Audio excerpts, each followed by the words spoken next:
I'm Ulises Zatarain. We're here in the TechX Radio podcast. We have a very special podcast today, just talking about our upcoming film festival that we're going to be doing next month. And with us, we have Randolph Belle, the community builder here in Oakland, and culture arts promoter, and just want to talk about the importance of these efforts here in Oakland. And Randolph, why don't you tell us first a little bit about yourself? Sure. And of course, how arts and culture have impacted your work here. Sure. Randolph Belle. I've got a few different organizations and businesses that I run here in Oakland. Born and raised across the Bay in San Francisco, but I've been here in Oakland for just about 33 years doing very, very similar things. I brought an arts business over here. I was airbrushing t-shirts and painting clothes and drawing, illustrating, graphic design. So I did that for many years. I was a working artist. And then along the way, I started doing youth development in the arts. So we were training young people in arts, computers, and entrepreneurship early on through an organization called, it was really a business that we started called Support Oakland Artists. We were working with the Visual Arts Academy and Mentoring Program at Oakland High. Then that rolled into some more nonprofit work. I was at Pro Arts Gallery early on. I was on the board, and then later the president of the board. And then we, kind of saw how the arts were operating across the city and really across the region, the East Bay region, and how artists were showing up. Then later, I was doing some community development work through a couple of organizations. One was East Bay Resource Center for Nonprofit Support, which was fundraising and nonprofit governance. I work with really thousands of nonprofits in the area and saw how community development work. And then with Urban Strategies Council, which is a policy research and advocacy organization, we did kind of a comprehensive approach to community development, including education, health, economic opportunity, public safety. And so I really got kind of some more formative work around community development, real estate development there. I've done real estate, done a few things. Yeah. Yes. Yeah. And we currently have a few operations. One is the nonprofit. We turned the Support Oakland Artists into a nonprofit. So we've got some projects there. RBA Creative, Randolph Belle Artist, is a facility in Central East Oakland in the Laurel District, which is a gallery, really a Black women's art collective, and a photography studio where a handful of photographers run their business out of. And then creative development partners. We've got several real estate and community development projects, both here and around the country. Oh, wow, great. Well, that's impressive resume, impressive work. Well, and the family. And the family, yes, right, and the wife and two girls. Oh, well, you can't forget that, of course. Yes, exactly. That's very important. That's probably the most time-consuming, yeah. Yes, it's why we do the work. It's why we do the work, of course. Yes.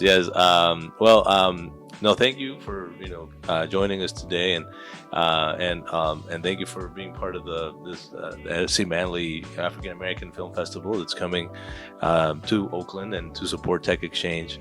And also wanted to just hear from you because of your trajectory and all the work you've been doing here for years in Oakland, and they're also tied from what you've shared to arts and culture, right? Community development through the lens of arts and culture. And what important role do you see arts and culture playing in the continued growth and redevelopment, if you will, of Oakland? Right. So, good question.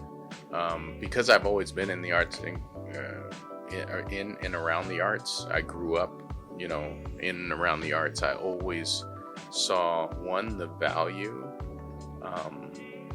and how arts really transcends, people. So, you could have people from all different walks of life all in the same place around, kind of a performance or a piece of art, or, it's really a place that, to leverage, to have conversations with people that you would not typically, arts kind of brings people together, but it also creates some dividing lines. It's hard to organize around art, but you can have a conversation around art. And so I have tried to do just that, leverage the arts. I'm also in East Oakland. Two of my organizations are founding organizational partners of the Black Cultural Zone, which again, it was started right here in this neighborhood, in the San Antonio, Fruitvale area, and it's the basis is arts and culture. So we're leveraging it for different things, for education, for quality of life, for strong economies, for place making and place keeping, because again, it transcends, people. And it provides that place of convening. Art is also everywhere and everything, right? Right. I defy anybody to think of anything that did not begin with a creative process. Right. The things that we're wearing, the clothes, the cars, everything started with a creative process. And so I don't really separate that creative process from something like fine art, right? Something that you're looking at on a wall. And I know some people, they look at art as something being extra, which is why they take it out of schools. They take it out, all the rest of that good stuff. But I really think that the arts and kind of cultural expression and the embrace of culture allow for creativity in whatever it is that people are doing, right? And so that's why I encourage people not to just rely on a moniker, like whether you are an artist or not, but just be creative in everything that you do. And then the other distinction that we make is, there's art and then there's culture. Art is culture, but not all culture is art. And so, I think that there is a distinction to be made there. And culture includes, kind of how we all grew up and how our cultural norms within our families. It may not be art, but it's kind of just something that we do and hold us together as people, as units. Right. So the more that we can embrace those things, I think the easier it is for us to thrive, and also to really appreciate other people's culture, right? Because that's part of it. Is not, me expressing my culture has nothing to do with you expressing your culture, and vice versa. So if you can appreciate that, then that gives us a common bond. Right. Yes. No. Thank you for that. That is quite a distinct description for sure. Really appreciate the whole distinction between arts and culture, and and everything involving a creative process. I'm right there in agreement with you there. And then I actually was a film major originally. Gotcha. So I love film, and I see the creative process every day in my day-to-day work that I do now. Having that ability from having directed films and productions to now applying that to the work that I'm doing now. It's a very you have to be creative about about all sorts of aspects of whatever your career is, but also in particular to something like the S.E. Manley African American Film Festival. In your opinion, like how significant is it to bring obviously, we happy to have more film festivals and Sure. celebrations of art here in Oakland. But in your opinion, how significant is that to come into Oakland? So film is something special. So I'm also a board member, and I've been there since the beginning of the Oakland International Film Festival. Of course. And so we've been doing that for 20 or 21 years or something like that. And it's always incredible to see, if they say a picture is worth 1,000 words, then a film is worth kind of a million pictures. Exactly, right? yeah. And so, to be able to build a narrative and tell a story the way that film does, and to have a film festival that has all of these different stories being told, then everybody is going to be represented, right? And so I think that's extremely valuable. So the more the merrier. We've got a dozen or so film festivals that happen here. I was really happy to know that this one was coming, because it's very, very specific.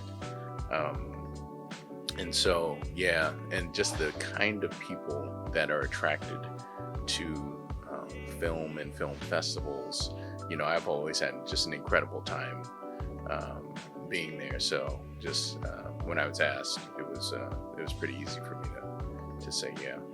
Yes, yeah. And then lastly, what should people know about the importance of these festivals and supporting them? Yeah. So, artists, filmmakers, and creative people are going to do what they do anyway. But, we got to eat at least, every other Tuesday or something. What I mean? Of course. So it would be great. That's a very easy way to show somebody that you appreciate what they're doing. Just coming out to sporting and, paying your admission and, talking with the filmmakers and, kind of talking with your community, telling a friend. I think that's really important. And it's just kind of a unique way. It's, to come together in community. It's, typically pretty casual. We always have opportunities to talk with the filmmakers, so you can ask questions about what it is they're doing, what were their motivations, and so yeah, again, it's just really a fulfilling way to come together in community around film. Of course, yes. Well, you heard it here first, and again, very excited, for opening night, of course, and having you there. I'm seeing the event and excited about this festival coming to light. And we encourage all of our listeners and folks out there to please check out this festival. You can find out more information about it at techexchange.org and look at our events page and find out. And you'll see also now the program listings of all the different films that are going to be showcased as part of the festival. So it's a 2-day affair, July 12th and July 13th. So July 12th is the opening reception, the opening celebration with our good friends over there at Oakstop. Randolph and I will be there along with all the filmmakers and other folks here in the community. So we'll look forward to seeing you, and thank you again, Randolph. Awesome. Thank you. Appreciate it. Take care.